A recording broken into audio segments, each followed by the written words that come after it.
को दृढ़ असंग शस्त्रेण, असंग अर्थात वैराग्य रूपी शस्त्र द्वारा काटकर संसार रूपी वृक्ष को काटना है।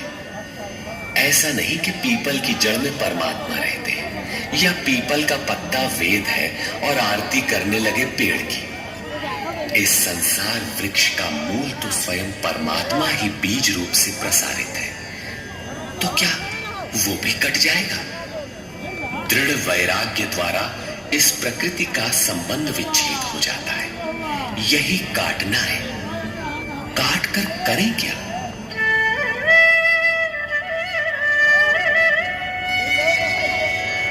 ततः पदं तत्परिमार्गितव्यम् यस्मिन् गता न निवर्तन्ति भूयः तमेव चाद्यं पुरुषं प्रपद्ये यतः प्रवृत्ति प्रसृता पुराणी।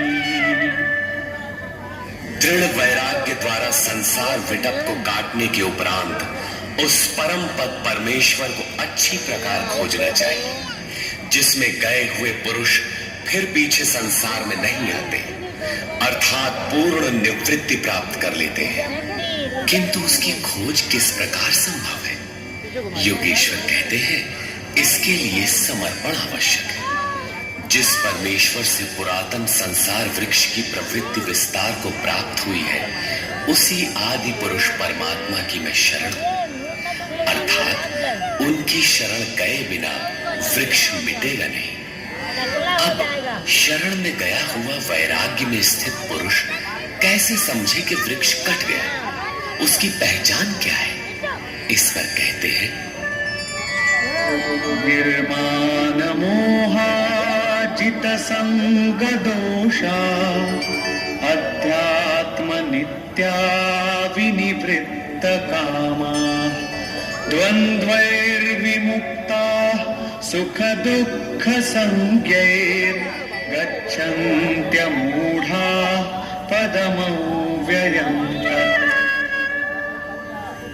उपर्युक्त प्रकार के समर्पण से जिसका मोह और मान नष्ट हो गया है, आसक्ति रूपी संग दोष जिन्होंने जीत लिया है, अध्यात्म नित्या परमात्मा के स्वरूप में जिनकी निरंतर स्थिति है, जिनकी कामनाएं विशेष रूप से निवृत्त हो गई है और सुख दुख के द्वंद्वों से विमुक्त हुए ज्ञानी जन उस अविनाशी परम पद को प्राप्त होते हैं।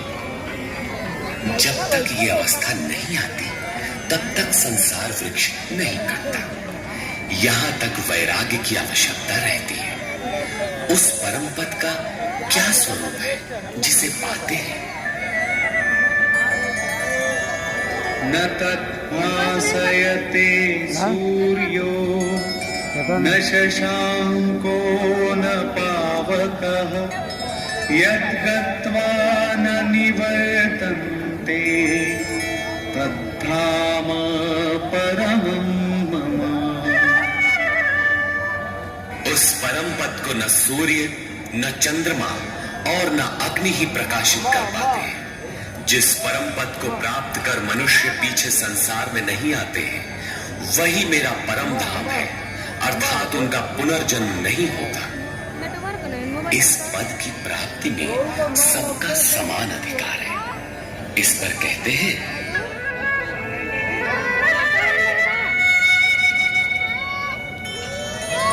ममैवांशो जीवलोके जीवभूतः सनातनः मनः षष्ठानीन्द्रियाणि प्रकृतिस्थानि कर्षति। जीवलोके अर्थात इस देह में, अर्थात शरीर ही लोक है। ये जीवात्मा मेरा ही सनातन अंश है और वही इन त्रिगुणमयी माया में स्थित हुई मन सहित पांचों इंद्रियों को आकर्षित करता है। भला कैसे? शरीरं यदवाप्नोति यच्चाप्युत्क्रामतीश्वरः गृहीत्वैतानि संयाति वायुर्नावमिवाम्बरम्। वायुर्गन्धानि वाशया। जिस प्रकार वायु गंध के स्थान से गंध को ग्रहण करके ले जाता है, ठीक उसी प्रकार देह का स्वामी जीवात्मा जिस पहले शरीर को त्यागता है, उससे मन और 5 ज्ञानेंद्रियों के कार्यकलापों को ग्रहण करके अर्थात आकर्षित करके साथ लेकर फिर जिस शरीर को प्राप्त होता है उसमें जाता है। जब अगला शरीर तत्काल निश्चित है तो आटे का पिंड बनाकर किसे पहुंचाते हैं? लेता कौन है? इसीलिए श्री कृष्ण ने अर्जुन से कहा था कि ये अज्ञान तुझे कहां से उत्पन्न हो गया कि पिंडोदक क्रिया लुप्त हो जाएगी। वहां जाकर करता क्या है? मन सहित 6 इंद्रियां कौन है?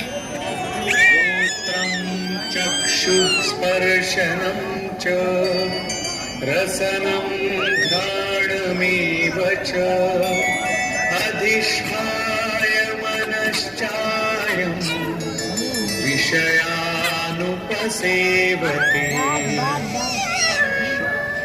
उस शरीर में स्थित होकर ये जीवात्मा कान, आंख, त्वचा, जिह्वा, नासिका और मन का आश्रय लेकर अर्थात इन सब के सहारे ही विषयों का सेवन करता है, किंतु ऐसा दिखाई नहीं पड़ता, सब उसे देख नहीं पाते। इस पर श्री कृष्ण कहते हैं, उत्क्रामन्तं स्थितं वापि भुञ्जानं वा गुणान्वितं विमूढानानुपश्यन्ति पश्यन्ति ज्ञानचक्षुषः। शरीर छोड़कर जाते हुए, शरीर में स्थित हुए, विषयों को भोगते हुए अथवा तीनों गुणों से युक्त हुए भी जीवात्मा को विशेष मूढ़ अज्ञानी नहीं जानते। केवल ज्ञान रूपी नेत्र वाले ही उसे जानते हैं, देखते हैं। ठीक ऐसा ही है। अब वो दृश्य कैसे मिले, आगे देखें।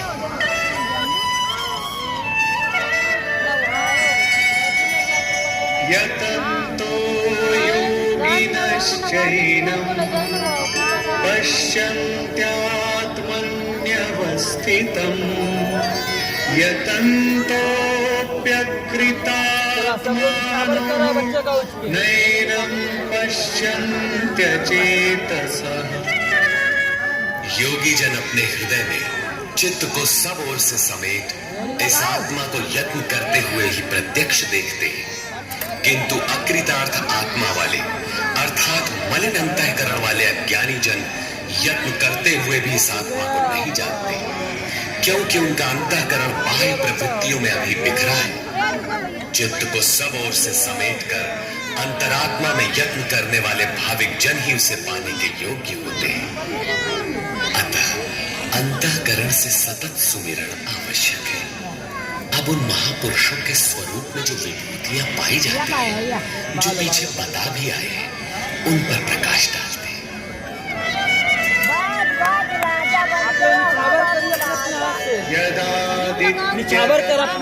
तेजो जगद्भासयतेऽखिलम् यच्चन्द्रमसि यच्चाग्नौ तत्तेजो विद्धि मामकम्। जो तेज सूर्य में स्थित हुआ संपूर्ण जगत को प्रकाशित करता है, जो तेज चंद्रमा में स्थित है और जो तेज अग्नि में है, इसे तू मेरा ही जान। अब उस महापुरुष द्वारा कार्य बताना। वामाविश्य च भूतानि धारयाम्यहमोजसा पुष्णामि च आप लोग अपना अपना निछावर